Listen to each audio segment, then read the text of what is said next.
NBA players piss me off sometimes. First they're missing games and then they complain about NBA requiring them not to miss games. The whole thing is just starting to piss me off now. Today I want to react to JJ Redick video where he's talking to Tyrese Halliburton about 65 game rule. And listen, Tyrese Halliburton already made a couple of statements that he doesn't like it because they're gonna be losing money and stuff like that, but come on now, for an average NBA fan, it looks like just bitching and complaining at the end of the day. Jimmy Hyrule already made a point that people were voting against people who didn't play 65 or less game already. Put on paper that you cannot miss a certain amount of game. But start to complain against that? Come on now. So let's see what Tyrese Halliburton's argument would be for it, because obviously it's players league right now. As a league, they kind of have to listen to players. So we're gonna see what it is. Let's go there. To Indy? No, we should go to the 65 games. Oh, yeah, Okay. To Indy. Yeah, I like when the guest brings up a topic. Okay.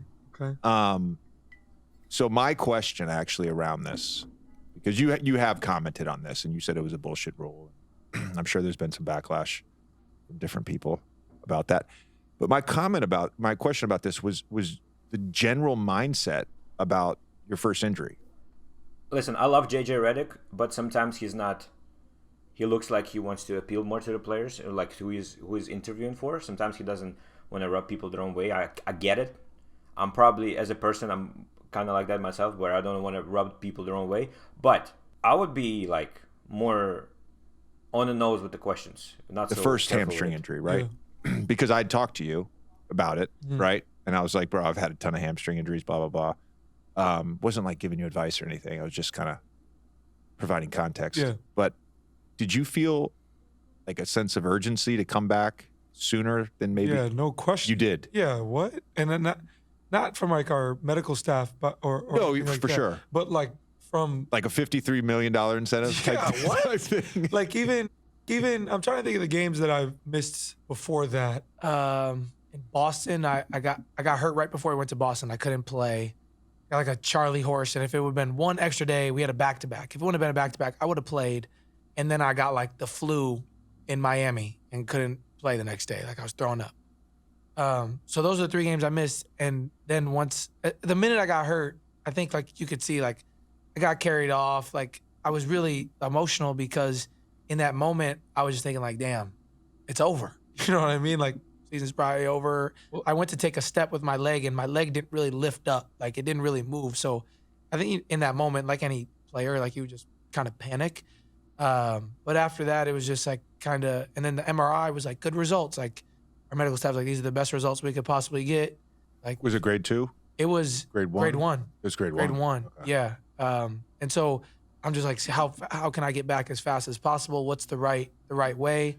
And then kind of after we traded for Pascal, and I knew he was going to play in that Portland game, and that was kind of the game that we were eyeing. Like it was either that game or I don't remember who we played after that, but it was like that Portland game was where our eyes were on. And as soon as the trade for Pascal went through, I was kind of like, damn, not only is it the game I'm eyeing, that's the game I'm playing. Like if Pascal's coming, I want to be a part of the first game. Like, and the medical staff agreed, like I felt good enough. And then after that, like I played a certain amount of minutes and towards the end. So what's exactly the point? He was talking about that he was rushing to get back, but now he's saying that they were eyeing the same game? Game, I could feel my leg hurting. Like there was a play where Aaron went to flip the ball to me and I was going the other way and it went back court. And when I bent to pick up the ball, I was like, oh, this is not good. That night I like remember getting in the car going back to the hotel and I like had to sit down and pick my leg up to put it in the car. Like I couldn't really lift it. And so I was like, oh, this is not good. And then that's when like I think a lot of frustration boiled over because it was like I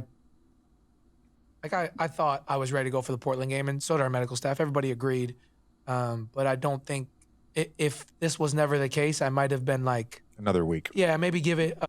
Medical staff gave you the go, bro. You wouldn't have been the other way. Come on, another man. game let's or two. Just, you know, serious. let me think more through this. Like, let's try to be 100%. And even now, with this whole, I've had a minutes restriction now for the last 2 weeks, and it's what's your? Is it 25? It's changed. I mean, it started at 20, and then it's ramped up, and it's been fucking terrible. Like I've hated it. You know, like I came back for the Boston game, and they were beating us pretty bad first half. We're like a third quarter team. We got the game right back in the third. And I was like, oh, I'm done. And that was very frustrating. The New York game, same thing. We had the lead. Yeah, but it's natural, though. I got pulled right as we were kind of running away in the third quarter. Then they come back and win. And then we tried to play the Kings game, and they were like, we're not going to play you in the first quarter. Well, I even came off the bench. It's my rookie year. Like, the flow of it was just weird. And so I think I've just been frustrated by it completely. But I understand where the league is coming from. Listen, at the end of the day, I'm a fan of basketball like everybody is. We want the best players to play. But realistically, like we talked about earlier, there's only a couple of us that this is going to hurt, that this could hurt financially. You know what I mean? Yeah. Well, I guess financial stuff makes sense.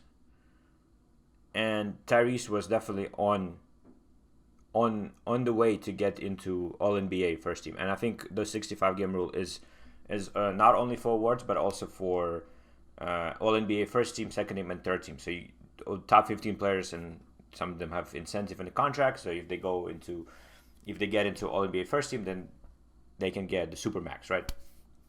The only thing that kind of I disagree with, and why the rule is good for the league, also, as I don't know if you've seen Jim Mahalo video where he was talking about that the star players play more, which is good, because there's been a lot of frustration, especially the last couple of years, where people don't show up to games, and like people buy tickets, and then right before the game they're like, oh, like Embiid's not playing. Maybe Embiid is a bad example, but I'm just saying.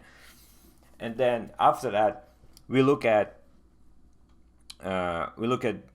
someone like Tyrese, who injury, and he was All-NBA. He was going to get into All-NBA first team, and then just the injury kind of prevented him from going there. But if you take away the rule, if the rule didn't exist, and Tyrese played 50 games, 55 games, would he still be All-NBA first, second, or third team?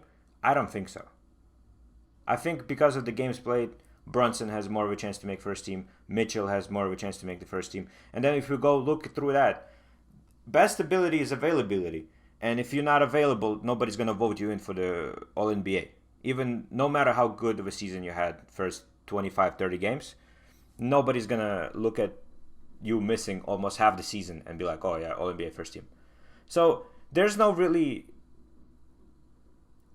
I don't see why it rubs people the wrong way, because it would have been the same anyway. It's now just more of a little stricter. What would the word for it be? Just a little strict. Like, it's just a rule now, and now we actually know what's the quota for missing games now, for allowed missing games. Where otherwise we'd be like, oh, he played 60, but that guy played 65. Now we just know 65. That's it.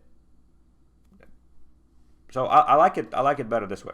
There's two parts there. So, number one, I think we can all agree the intent was good. For sure. And there's naturally, like I say this every time the NBA makes a new rule change about anything or new policy or whatever, is like every time there's a new salary cap thing, I'm like, love the intent. There's going to be unintended consequences. Sure. With the new second apron. There's like, I'm not smart enough to figure out what the unintended consequences are going to be. Second apron is gonna fuck up the middle level players from now, but there will be some for sure. Whether that's like a team trading a high draft pick because they want to keep their core together, you know what I mean? So they're not up against the second apron, and then like 3 years later, that draft pick becomes the number one pick, and it's a generational talent. And 20 years from now, we're like, oh, that's fucking team. But it's like that. The intent of the rule was for parity, right? So I don't know that there's like a solution for getting guys to play. And I also, I think the best question I have around this entire topic is, if a team is willing to pay a player $260 million, if the Indiana Pacers are willing to pay you this amount of money, if the Minnesota Timberwolves are willing to pay the max for Anthony Edwards, do we need this like 1 year of like, he's got to make all NBA? Yeah. It's happened to Tatum too, right? Facts. That's the part that I don't like. If you want to incentivize contracts to performance, I'm okay with that. but putting it all on 1 year doesn't make a lot of sense to me. Yeah. Whereas, like, if you had signed a contract and it was like during the course of this contract, if you make all NBA, or even if you made it twice, you have 6 years to do it, right? Yeah. Then you get the Supermax. I think that's a better route, right? Because you're going to be pressured into playing too soon with this games thing. You're going to, in some ways, I think guys, you're not, I don't think you're in this situation, but some guys are going to put more pressure on themselves. But like, okay, we're talking about all NBA thing, right? So it needs to be a year prior. Tyrese just signed a deal. He doesn't need to be all NBA this year. He just signed a deal. He can extend in next year or 2 years from now or 3 years from now. So he doesn't need that per se. And maybe play differently. Yeah. So I think that's the unintended consequence beyond just like trying to play. It's just the rule itself around the Supermax for this rookie extension I don't personally like. Yeah, and like you said, at the end of the day, you think these organizations don't want to pay us this money? Like, I understand for the salary cap reasons, but you don't think that the Minnesota Timberwolves want to show we made the right pick at number 1, he's a Supermax player, Yeah. or Charlotte Hornets, we made the right pick, LaMelo's a Supermax, or the Pacers trading for me, or whatever the case may be. Like, Right, the Pacers gave up an All-NBA player to get you. yeah, exactly. So that's the biggest thing. But like you said, I mean, the intent is correct, and I think people misconstrued my words to say, like, act like I don't care about fans. Like, we don't need to play. Like, no, I want to play 82 games if I can, but I mean, that's just not how the cookie crumbles right now. Do you feel like this is an issue that for guys around the league who this maybe doesn't directly affect this year that they're actively paying attention to? Well, again, I mean, I don't want to say, like, I think that you also understand like how I feel in the NBA, and I'm not not going to say anything bad about the PA. Like, the PA is amazing, but I do think us as players, you're not really necessarily thinking about everybody. You know what I mean? You're thinking about how does it relate to you and like kind of your peers. You know, I think kind of with like this year with the draft combine, like everybody has to submit their physicals now with this new rule. Like, I'm not gonna lie, that would have screwed me if I had to submit all my physicals. I was coming off a broken wrist. I didn't give my physicals to Cleveland. I didn't give my physicals to Atlanta. Like, I didn't give my physicals to teams that I didn't want to go to. But isn't that kind of screwing up the teams, though? I understand we in a player-driven league now, but shouldn't the teams know what the fuck's been going on with you? Like, I understand why a GM would want everybody's physical, because I don't care. Like, for me, it was like, you're going to draft me, you don't even know if my wrist heals correctly. You don't know what my wrist looks like. So then that's a risk that you're taking. And I understand why the NBA would be pushing for that, but that's kind of something for me that I could have been a lot more involved with the negotiations for the new CBA, and like, I'm just not that involved in the PA. And Harrison. Why not? Harrison would scream at me. He screams at me all the time about it. That you're not? That I'm not. Yeah. And you seem like you'd be a good fit for it. I think so. You think so? Yeah. I think I would be, but I'm just maybe not like right as one of the 9 vice presidents. Yeah. There's so many vice presidents. But that's just something, like you said, like, I think sometimes as players, we might think more about ourselves than we do, you know, about the players coming in, or, you know what I mean? Like, it only affects this rule right here that we're talking about with 65 games. It affects obviously guys like Joel with, you know, MVP, but financially, really only 3 or 4 guys a year. This is not a pushback on that, but I think I'm looking at it because we know CJ, and I think he's a well-reasoned, very thoughtful, very intelligent person. And it felt like, and I'm curious if you felt this last year, it felt like last year the load management conversation really just hit a fever pitch. Yeah. And when you're actively doing something that is turning off your fans and making them angry, I don't think you really have a choice. Yeah. Like if you are the product, the league, the game, the players, that's the product, right? And the consumer is saying, I really hate this part of your product. You have to listen to your consumer. So you have to actively try to correct whatever is wrong with your product. For sure, 100%. And like you said earlier, if this didn't come down to, which is why I'm saying I don't like the rule. Yeah. That like, first of all, let's acknowledge this. The rule, from my understanding, was basically put into place because of Derrick Rose. right? Where he won an MVP. Derrick in his, Rose- yeah, I've been Was it? called the Derrick Rose yeah, right. rule. He won an Yeah. MVP in his third year, right? He should have been paid more on par with his peers. Yeah. Right. Oh, okay. They talk about the the rookie extension. The rarity of that, of a guy, I'm sure, I know it's happened a handful of times. It happens. I'm not saying that. There's a lot of fucking good players that are good by their third or fourth year. The rarity of it is still, it's a minuscule amount of guys. I would think if a team says, you're our guy, we want to pay you the Supermax, we're going to invest in you, and if you make the All-NBA or whatever incentive they want to attach to it, over the course of this contract, while you're in our uniform, you get the Supermax. Yeah. Now, if you say, we're going to sign you to this $260 million deal, and you have 5 years to make All-NBA, and 2 years into it, you request a trade, well, that negates any chance to get the Supermax, right?